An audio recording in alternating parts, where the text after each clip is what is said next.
स्वागत है आप सबको हमारे चैनल आध्यात्मिक रहस्य में।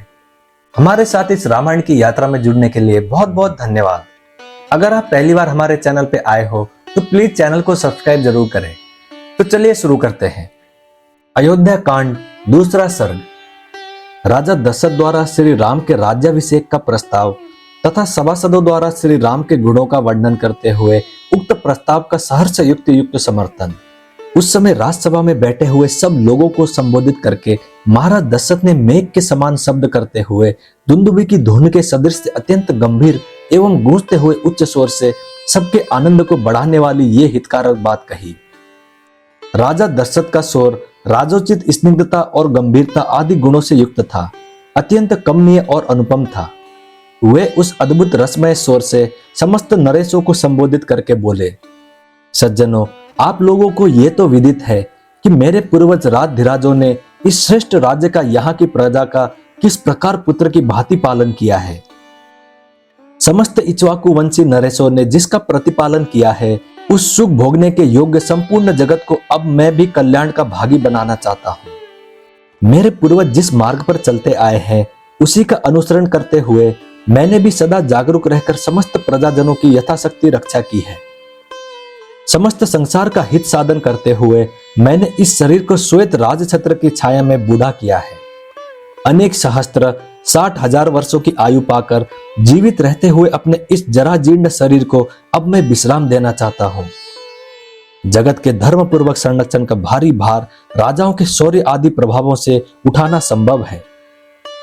अजितेंद्रिय पुरुषों के लिए इस बोझ को ढोना अत्यंत कठिन है। मैं दीर्घकाल से इस भारी भार को वहन करते करते थक गया हूं। इसीलिए यहाँ पास बैठे हुए इन संपूर्ण श्रेष्ठ दिग्गजों की अनुमति लेकर प्रजाजनों के हित के कार्य में अपने पुत्र श्री राम को नियुक्त करके अब मैं राज कार्य से विश्राम लेना चाहता हूं। मेरे पुत्र श्री राम मेरी अपेक्षा सभी गुणों में श्रेष्ठ हैं।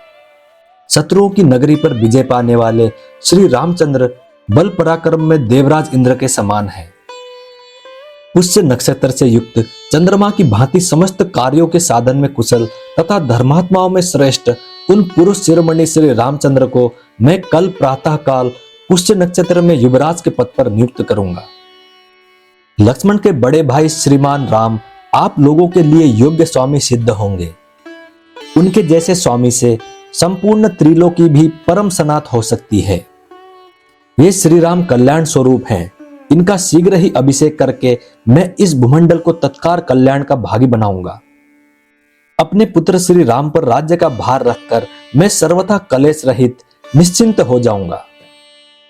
यदि मेरा यह प्रस्ताव आप लोगों को अनुकूल जान पड़े और यदि मैंने यह अच्छी बात सोची हो तो आप लोग इसके लिए मुझे सहर्ष अनुमति दे अथवा ये बतावे कि मैं किस प्रकार से कार्य करूं। यद्यपि यह श्री राम के राज्याभिषेक का विचार मेरे लिए अधिक प्रसन्नता का विषय है, तथापि यदि इसके अतिरिक्त भी कोई सबके लिए हितकर बात हो तो आप लोग उसे सोचें, क्योंकि मध्यस्थ पुरुषों का विचार एक पक्षीय पुरुष की अपेक्षा विलक्षण होता है, कारण कि वो पूर्व पक्ष और अपर पक्ष को लक्ष्य करके किया गया होने के कारण अधिक अभ्युदय करने वाला होता है। राजा दशरथ जब ऐसी बात कह रहे थे, उस समय वहां उपस्थित नरेशों ने अत्यंत प्रसन्न होकर उन महाराज का उसी प्रकार अभिनंदन किया जैसे मोर मधुर केकारों फैलाते हुए वर्षा करने वाले महामेघ का अभिनंदन करते हैं। तत्पश्चात समस्त जन समुदाय की स्नेहमयी हर्षध्वनि सुनाई पड़ी। वो इतनी प्रबल थी कि समस्त पृथ्वी को कपाती हुई सी जान पड़ी। धर्म और अर्थ के ज्ञाता महाराज दशरथ के अभिप्राय को पूर्ण रूप से जानकर संपूर्ण ब्राह्मण और सेनापति नगर और जनपद के प्रधान व्यक्तियों के साथ मिलकर परस्पर सलाह करने के लिए बैठे और मन से सब कुछ समझकर जब वे एक निश्चय पर पहुंच गए, तब बूढ़े राजा दशरथ से इस प्रकार बोले, पृथ्वीनाथ, आपकी अवस्था कई हजार वर्षों की हो गई, आप बूढ़े हो गए, अतः पृथ्वी के पालन में समर्थ अपने पुत्र श्री राम का अवश्य ही युवराज के पद पर अभिषेक कीजिए। रघुकुल के वीर महाबलवान महाबाहु श्री राम महान गजराज पर बैठकर यात्रा करते हो और उनके ऊपर श्वेत छत्र तना हुआ हो, इस रूप में हम उनकी झांकी करना चाहते हैं। उनकी यह बात राजा दशरथ के मन को प्रिय लगने वाली थी। इसे सुनकर राजा दशरथ अनजान से बनकर उन सब के मनोभाव को जानने की इच्छा से इस प्रकार बोले, राजगण, मेरी ये बात सुनकर जो आप लोगों ने श्री राम को राजा बनाने की इच्छा प्रकट की है, इसमें मुझे ये संशय हो रहा है जिसे आपके समक्ष उपस्थित करता हूं। आप इसे सुनकर इसका यथार्थ उत्तर दें।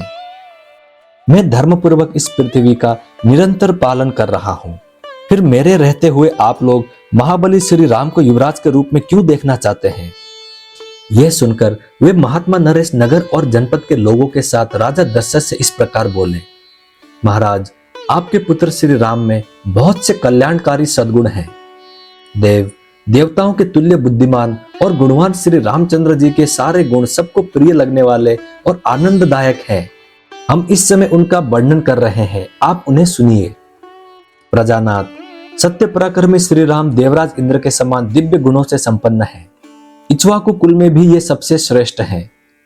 श्री राम संसार में सत्यवादी, सत्यपरायण और सत्पुरुष हैं।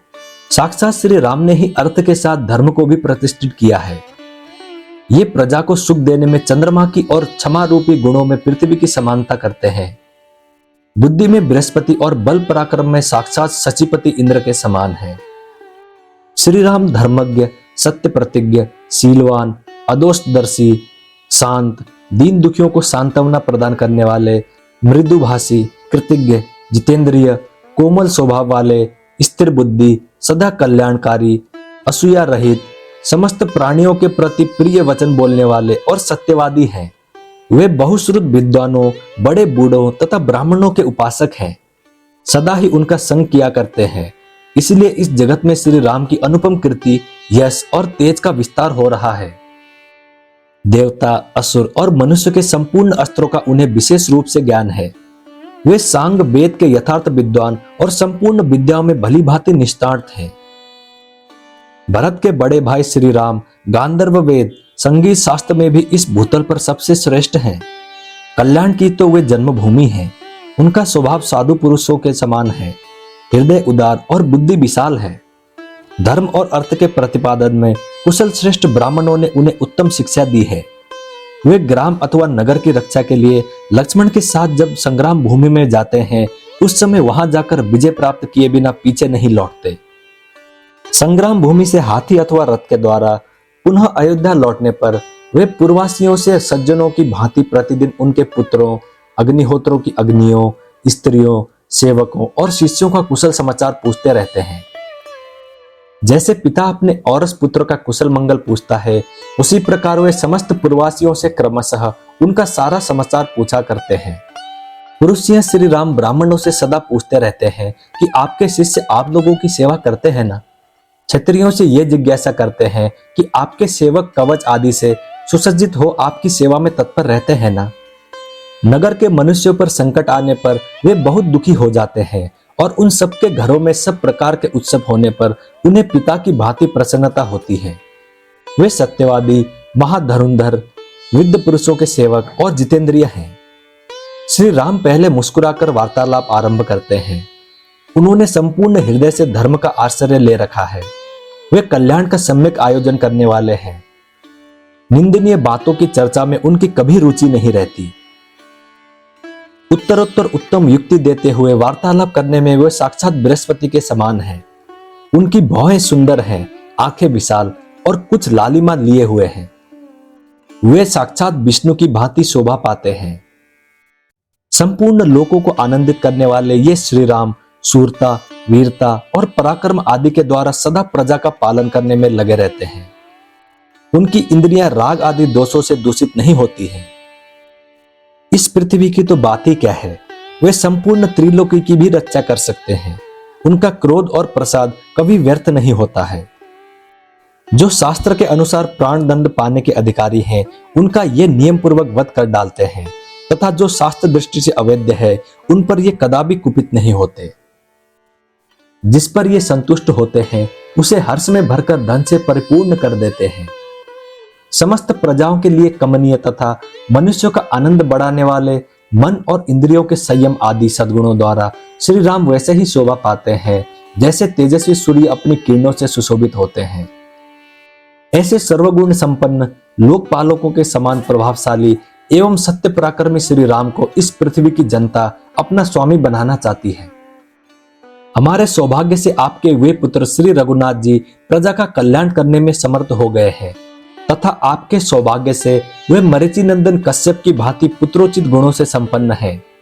देवताओं, असुरों, मनुष्यों, गंधर्वों और नागों में से प्रत्येक वर्ग के लोग तथा इस राज्य में और राजधानी में भी बाहर भीतर आने जाने वाले नगर और जनपद के सभी लोग सुविख्यात शील स्वभाव वाले श्री रामचंद्र जी के लिए सदा ही बल, आरोग्य और आयु की शुभकामना करते हैं।